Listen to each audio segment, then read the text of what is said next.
la route du Royal Rumble 2024. Est-ce que cet homme va terminer son histoire? Ou celui-ci? Ou celui-là? Ou qu'est-ce qui se passe? Plein d'histoires à terminer, plein d'histoires à raconter. Nous sommes désormais à moins de 2 semaines du Royal Rumble qui, je le rappelle, se tiendra dans la nuit du samedi 27 au dimanche 28 janvier 2024. J'en profite pour officialiser non pas ma participation au Royal Rumble, arrêtez de déconner, mais qu'on fera bien un live réac sur twitch.tv/Turi316. Le rendez-vous est déjà pris. La croix est à faire dans le calendrier. On passera une partie de la soirée ensemble et toute la nuit, jusqu'au bout de la nuit, pour savoir qui ira finir potentiellement son histoire à WrestleMania. Ça sera évidemment au sujet aussi de cette vidéo Monday Nitro Recap avec ce soir dans le main event Seth Rollins qui défend le championnat World Heavyweight contre Jinder Mahal. Une affiche qu'on n'attendait pas en 2024, eh ben dis donc. La grande hype de Jinder Mahal sur les réseaux sociaux a-t-elle eu raison de Seth Rollins, de son momentum? Est-ce que cette hype immense vous a hypé vous-même? Et ça, on va pouvoir le mesurer. Comment? Bah avec les pouces bleus, sous cette vidéo. Bah oui. Oui, j'ai constaté qu'il y avait moins de pouces bleus sur les Raw Recap. Alors qu'est-ce qui se passe? On est derrière Jinder ou on n'est pas derrière Jinder? La hype, le froid. Seth Rollins qui vient à l'arène accompagné de sa fille Roux. Roux is Raw, ça y est, Roux is Raw, on peut faire la blague. Ça y est, bah c'est fait. On en parle dans un instant, mais avant, j'ai une... mauvaise nouvelle. Oh, je vais peut-être pas vous l'apprendre, c'est partout sur les réseaux sociaux, c'est le Wrestling Observer, aïe aïe aïe. À prendre évidemment avec des pincettes, puisqu'à la WWE, on le sait, tout peut changer en un claquement de doigts, l'histoire nous l'a déjà montré. Roman Reigns n'est visiblement pas prévu d'apparaître ni à Elimination Chamber en Australie, ni à Backlash à Lyon.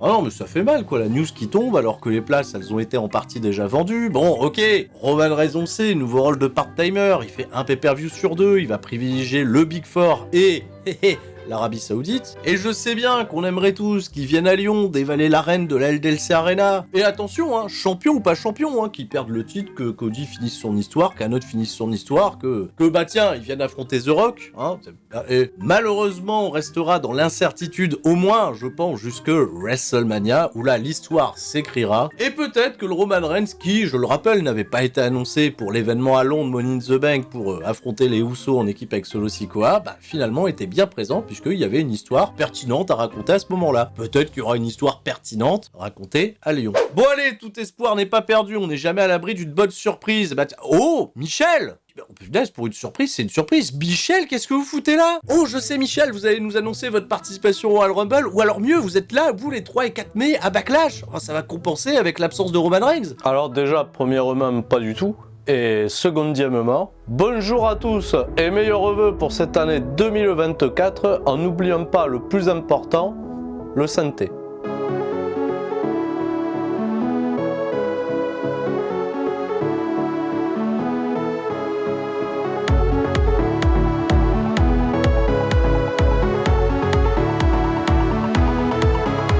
Alors je suis vraiment pas sûr de ce que je viens de voir Michel, mais qu'est-ce que vous faites? Vous préparez une reconversion? Ça y est, vous allez faire les thèmes d'entrée à la WWE? Et puis d'ailleurs, tiens Michel, pendant que vous êtes là, vous étiez pas censé être bloqué dans des voyages temporels avec vos conneries de lunettes là du futur et du passé? On n'avait pas bien compris la dernière fois. Pour ceux qui s'étonnent de ma présence ici en 2024, j'ai ici une note laissée par mon alter ego temporel m'indiquant la création d'un vortex dimensionnel. À cause de votre qu'est-ce qui s'était passé là sur Halloween Havoc 95 le mois dernier là, c'était pas mal. Visiblement, nous serions tous emprunts. Oui, vous et là tous les jeunes qui regardent la vidéo là, tous ensemble. Vous évoluez tous désormais sans le remarquer, dans une réalité alternative. Voilà.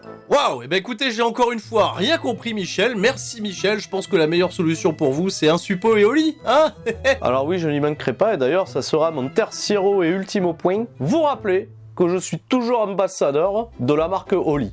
Oli, c'est toujours en 2024, 3 gammes de boissons présentées sous forme de pot ou de sachet en poudre que vous mélangez à l'eau pour obtenir une boisson rafraîchissante de type Ice Tea, une boisson de type énergisante sans sucre ni taurine. Comme ça, vous allez arrêter de boire vos canettes en alu là, qui vous font pas dormir et qui polluent l'océan. Et c'est aussi une gamme de boissons de type hydratation, réinvention des boissons isotoniques, une dose adéquate d'électrolytes et de minéraux, parfaite pour le sport et le travail intensif. Parce que la surveillance arbitrale, ça demande des réflexes, ça demande de la concentration et qu'ici on travaille beaucoup. Allô Ric Flair? Oui Ric Flair, tu vois bien que le pied de Steve Austin il est sur la corde, il faut pas compter 3, ah bah c'est...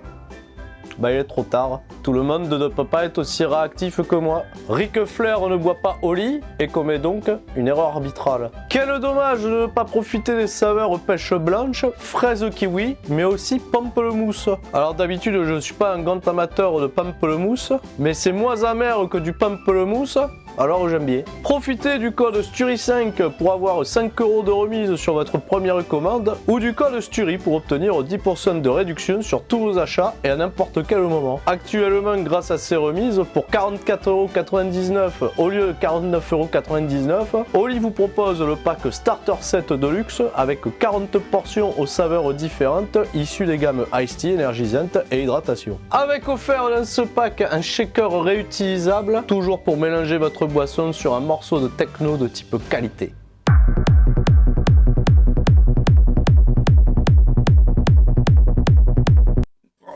Merci Michel. Générique. Et un et deux et seulement deux, pas besoin de plus pour être heureux. On se détend, on allume l'ordi, c'est l'heure de retrouver Spirit. Ça va causer de 619, de son pom de pedigree. Mais si comme moi t'as rien compris, t'es quand même le bienvenu.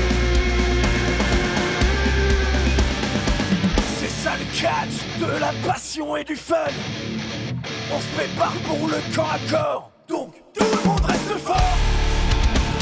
Monday Nitro, un épisode qui s'est tenu dans la nuit, du lundi 15 au mardi 16 janvier 2024, depuis Little Rock, Arkansas, où il faisait très froid. Ah oui, il faisait froid. On peut juste avoir la promo que Seth Rollins a fait backstage, où il y avait juste de la fumée, de la vapeur, qui lui sortait de la bouche, et ben j'avais peur qu'il prenne un coup de froid, en plus il avait les cheveux mouillés. Ça c'est une saloperie à choper la grippe, et je sais ce que c'est, hein, je l'ai fait là à la fin de l'année. Bon, Seth Rollins ce soir contre Jinder Mahal, ils ont tout fait WWE pour crédibiliser au courant de cet épisode Jinder Mahal, les clips sont super chouettes. Est-ce que Little Rock, Arkansas y croit, et ben ça sera la grande question. Alors déjà il y a un mec qui croit en lui, hein, qui croit en son histoire, qui doit enfin terminer. C'est Cody Rhodes, ça y est, qui fait son entrée, qui va ouvrir cet épisode. Il s'est débarrassé de Shinsuke Nakamura, enfin bon, je pense, enfin on espère. On sait pas. Désormais, l'ambition, vous l'aurez compris, c'est le Royal Rumble. Il avait déjà annoncé sa participation et il aura pas le temps d'aller beaucoup plus loin. Il sera pas interrompu par le Judgment Day comme chaque semaine, mais par celui qui, depuis ces récentes semaines, aime bien interrompre les gens. C'est Drew McIntyre. Drew McIntyre, vous le savez, c'est plus le même homme. Hein. Il y a plus l'épée. Il tape dans les mains de quelques fans parce que oui, il y a quand même encore des soutiens pour Drew McIntyre. Et puis,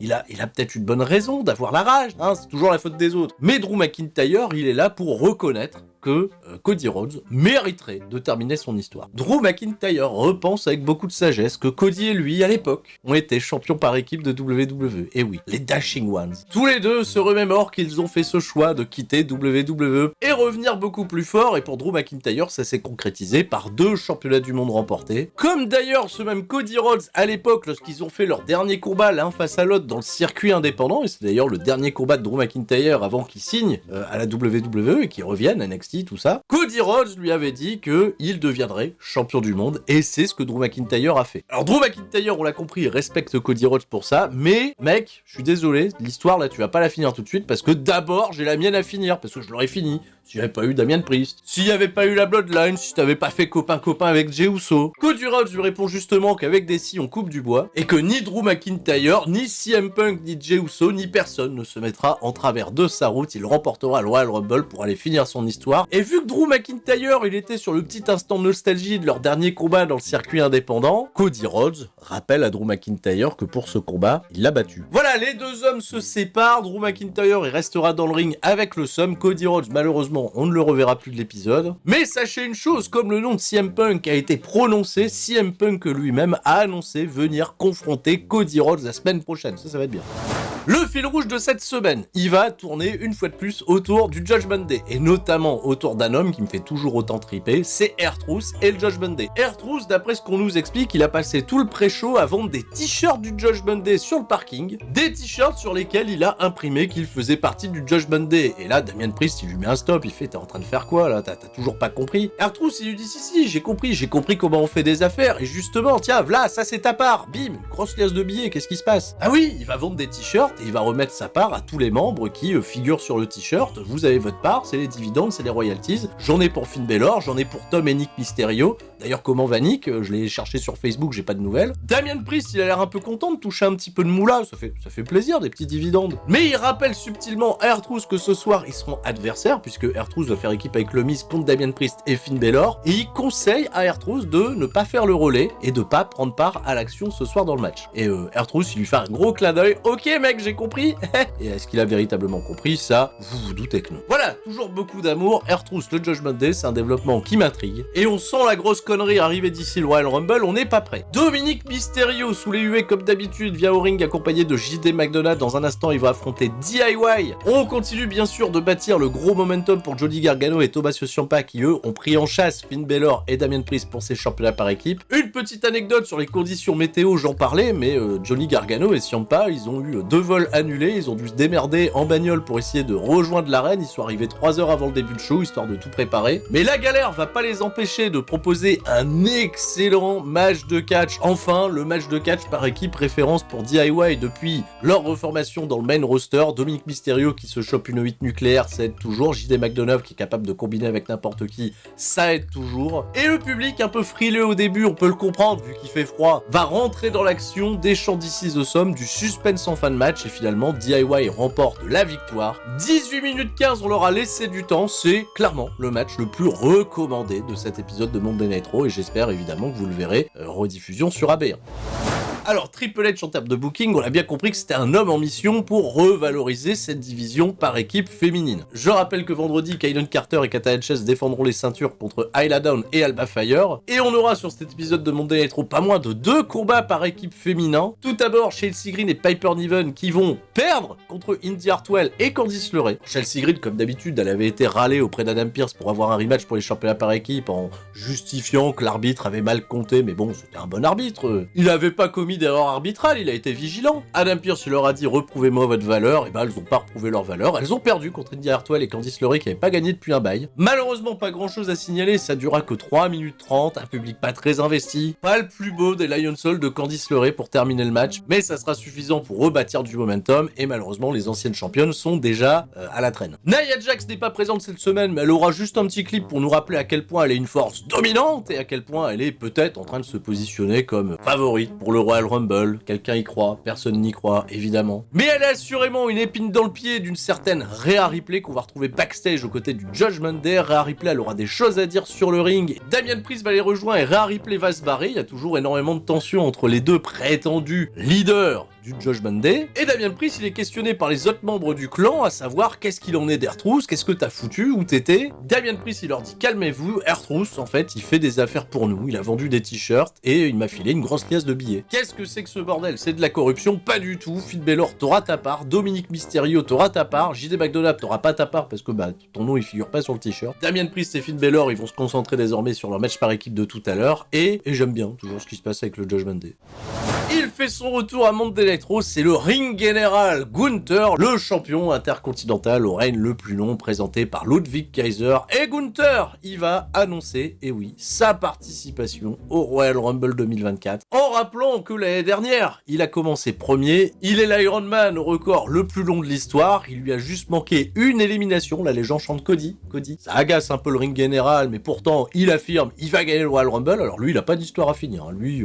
c'est juste, je suis le meilleur, je bats tout le monde, point barre, pas d'histoire. Mais le ring général Gunther, comme il l'avait annoncé, il a observé les actions de Ludwig Kaiser. Et il dit que Ludwig Kaiser, en remontrant les images de ses assauts là sur Kofi Kingston, eh ben il a bien travaillé, il est fier de lui, il lui fait un câlin. Oh, eh ben c'est un câlin qui va pas plaire à un certain Xavier Woods. Xavier Woods qu'on n'avait pas revu en action depuis fin novembre, alors pas le plus beau des accueils hein, de la part du public pour Xavier Woods. Xavier Woods par contre il veut se venger. Il provoque Ludwig Kaiser pour un combat 1 contre 1 maintenant. Est-ce qu'il va devoir demander la permission à son papa Gunther? Là il y a un chien Who's Your Daddy qui arrive de nulle part. Et ben Ludwig Kaiser il accepte, le temps de partir à la pub, retour de pub, on a un gros combat entre les deux avec une bonne bagarre, mais qui va se terminer en un peu moins de 10 minutes par une victoire de Ludwig Kaiser par disqualification, hein, parce que Xavier Woods il a pété un câble, il a esquivé le lancer de chaise, ça c'était pas mal, mais derrière il a démoli Kaiser, encore une fois très justement arbitré. Woods il s'est pas arrêté là, on a dû envoyer de la sécurité, il a claqué une grosse pause bien vénère, il est parti backstage, interview avec Byron Saxton qu'on n'avait pas revu depuis longtemps parce qu'il fait que Les after-shows, lui, qui sont diffusés sur internet, on le voyait plus à la télé. L'ancien roi des bois, pas le temps de parler, il se fait attaquer par Kaiser, et qui vient faire le save? C'est Jey Uso. Ah ouais, il y a peut-être pas de projet Xavier Woods, hein. C'est peut-être plus un projet de Jey Uso pour l'amener vers le champion intercontinental Gunther, comme on le pressentait un peu. Alors attention, il n'y a pas que Jey Uso qui pourrait être intéressé, il y a Bronson Reed qui a fait une petite vignette un peu cryptique pour dire qu'il y avait un champion qui allait pas rester champion très très longtemps parce que Bronson Reed il allait venir s'occuper de son cas. Et pour lui aussi c'est sa seule apparition, aussi la seule apparition de Jey Uso sur tout le show quand même, hein. 10 secondes d'apparition pour rien, hein. Même pas une apparition publique que dalle. On reste pour le moment dans le subtil et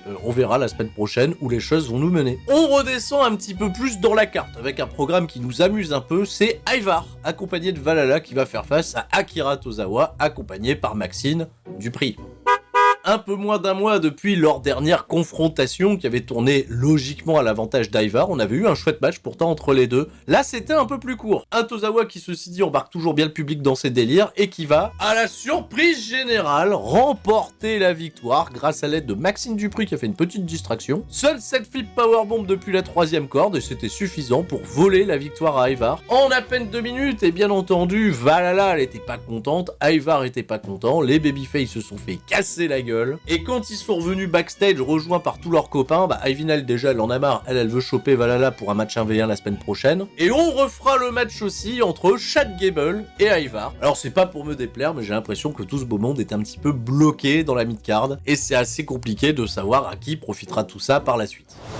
Rhea Ripley vient au ring, la championne qui a pas de programme pour le Royal Rumble et qui visiblement n'en aura pas, vient répondre aux provocations de la semaine dernière de Nia Jax en rappelant que c'est elle qui domine la division féminine de Monday Night Raw, et ça a réveillé les ambitions de quelqu'un qu'on attendait évidemment dans cette route vers le Royal Rumble et aussi dans la route vers WrestleMania, c'est Becky Lynch. Accueillie comme il se doit, et non, en vrai, pas tant que ça. Il y a pas eu une pop de zinzin pour Becky Lynch comme d'habitude. Et moi, je m'attendais à ce que la confrontation Becky Lynch-Rhea Ripley, elle soit portée par les Viva, tellement c'est le programme qu'on attend pour WrestleMania. Ou alors, il y a que moi qui l'attendais. Qu'est-ce qui se passe? Parce que là, ça se définit. Hein. Becky Lynch, elle va tourner autour de Rhea Ripley. Elle va lui dire, ok, la championne dominante. On a des parcours similaires. Mais il y en a qu'une de nous deux qui a main eventé à WrestleMania et qui a gagné ce main event. Mais maintenant, en 2024, quand on pose tout à plat, Rhea Ripley, je pense que t'es meilleur que moi. Ce que je dois faire, c'est prouver l'inverse. Alors Becky Lynch, elle veut remporter le Royal Rumble, affronter Rhea Ripley dans le main event de WrestleMania. Voilà, elle, c'est son histoire, c'est l'histoire qu'elle veut finir. Et Rhea Ripley, elle est plutôt sympa, elle lui dit bonne chance, et au lieu de lui dire gagne le Royal Rumble, elle lui dit déjà on se voit à WrestleMania. Hein, c'est déjà acté, qu'est-ce qui se passe? Bon, Becky Lynch, je la vois pas gagner le Rumble. Et en vrai, je pense pas qu'elle ait besoin de remporter le Royal Rumble pour écrire cette affiche contre Rhea Ripley, qui est en effet peut-être en termes de star power la plus grosse affiche que WWE peut proposer dans sa division féminine. Maintenant, ce qui est étonnant, c'est la réaction un peu frileuse de la part des fans sur place. Mais comme je l'ai dit, Little Rock Arkansas, il faisait froid. Bon, il faisait froid, il fera peut-être un petit peu plus chaud ailleurs, on verra bien. Et parlons de froid, c'est le moment de retrouver cette fameuse promo de Seth Rollins au micro de Jackie Redmond qui va souffler de la vapeur, tellement on se les pèle. On se les pèle certes, mais est-ce que le programme contre Jinder Mahal, il est chaud? Oui, il va vendre le programme, il va dire évidemment qu'on va pas prendre Jinder Mahal à la légère, mais on va continuer d'imposer la vision, cette Rollins par confiant, on le retrouvera évidemment tout à l'heure dans le main event. Le Miz qui va faire équipe avec R-Truth contre Finn Balor et Damian Priest. C'est un petit peu rigolo parce que R-Truth il fait son entrée avec Finn Balor et Damian Priest. Le Miz il comprend pas, il fait qu'est-ce que tu fais? T'es pas censé faire équipe avec moi, tu fais leur entrée avec eux, qu'est-ce que c'est que cette affaire? R-Truth il va jouer la confusion pendant tout le match et il va laisser échapper une grosse liasse de billets de sa poche et c'est la part normalement pour Dominic Mysterio et Finn Balor. Il leur dit allez-y, prenez, c'est pour vous et tout, et JD McDonough, toi t'auras pas d'argent. Donc Finn Balor et Dominic Mysterio, ils ont ramassé 3-4 billets, j'ai l'impression que c'était Noël, pour eux c'était le plus beau jour de leur vie. Mais ça n'a pas empêché Finn Balor de casser la gueule de R-Truth pour le début du combat. Il y a quelques échanges plutôt sympas jusqu'au relais de Damian Priest qui va hésiter avant d'attaquer R-Truth, et finalement R-Truth va le contrer avec un Jawbreaker, faire le relais au Miz. Là le Miz il va gérer une situation de 2v1 très bien avec un gros appui de la part du public. R-Truth va lui venir en aide au moment où JD McDonough a tenté d'intervenir puisque oui, lui il fait pas partie du Judgment Day, donc R-Truth il attaque. Et comme R-Truth était redevenu l'homme légal et que Damian Priest il a un petit ascendant émotionnel sur la trousse, et il en a profité pour lui porter son finish et remporter la victoire, quoi. Voilà, victoire du Judgment Day. Je pense que R-Truth il va encore penser que c'était un test pour lui. Merci pour l'argent, merci pour le rire, un petit programme qui mange pas de pain et qui fait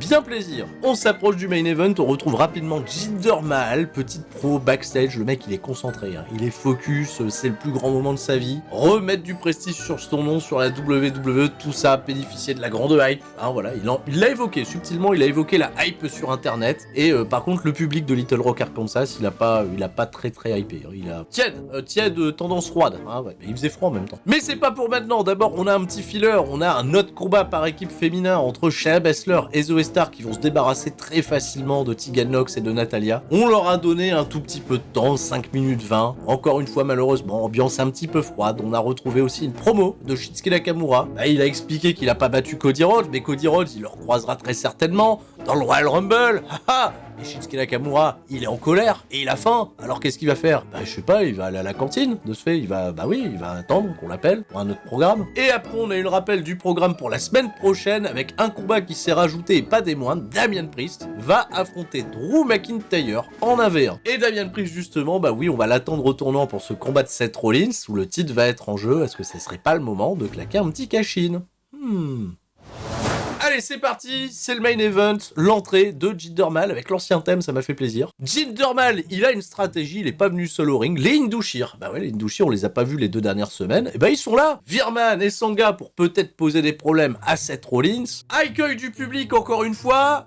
On sait même plus tiède, là c'est froid, c'est gelé, y a pas, non, la hype était sur internet, mais certainement pas à Little Rock Arkansas, hein. Jinder Mahal, conspué. Seth Rollins de son côté, toujours aussi acclamé. L'histoire qui va être racontée dans le match, elle est plutôt simple, plutôt honnête. C'est Seth Rollins qui va quand même dominer une grosse partie du combat et qui va malheureusement un peu tout seul se blesser au genou après une mauvaise réception sur un moonsault et visiblement selon les Dirt Sheets la blessure a l'air un peu réelle. On attend visiblement les rapports d'évaluation des médecins. Bon, il n'y a pas de grand programme pour Seth Rollins dans les semaines à venir, surtout qu'il n'est pas annoncé pour une défense de titre au Royal Rumble. Et comme on l'a anticipé, Damian Priest il est venu assister au match, il a attendu le bon moment pour peut-être faire son cash-in, il a profité d'une situation de double down pour se lever de sa chaise, regarder sa mallette, est-ce qu'on le fait, est-ce qu'on le fait pas? Et Drew McIntyre est arrivé pour lui dire non, tu le feras pas. Grosse bagarre entre les deux qui les a reconduits vers le backstage. Damian Priest en revanche, il a oublié sa mallette et Jinder Mahal, il a profité de faire une petite distraction avec ses partenaires pour que Virman mette un gros coup de mallette dans le dos de l'arbitre sur la tronche de Seth Rollins. Mahal derrière qui porte le Calas. 1-2.